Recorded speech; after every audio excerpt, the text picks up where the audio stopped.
खड़े मसूर के दाल बुट के घुघनी, खड़े मसूर के दाल बुट के घुघनी, केकर बनल हिमाल बोले सुगनी, केकर बनल हिमाल बोले सुगनी। अरे केरे छुबो तोरा गाल मन रखनी, केरे छुबो तोरा गाल मन रखनी, केकर बनल हिमाल बोले सुगनी, केकर बनल हिमाल बोले सुगनी।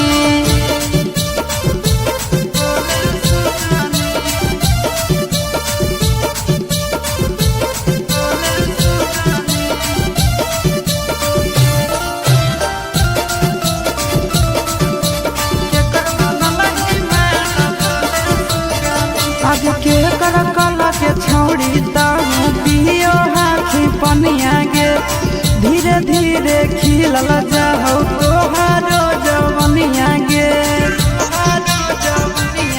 आज के कर कला के छौड़ी ताहू पियो हाथी पनिया गे, दिनों दिनों खिलल जाहौ तोहारो जवनिया गे।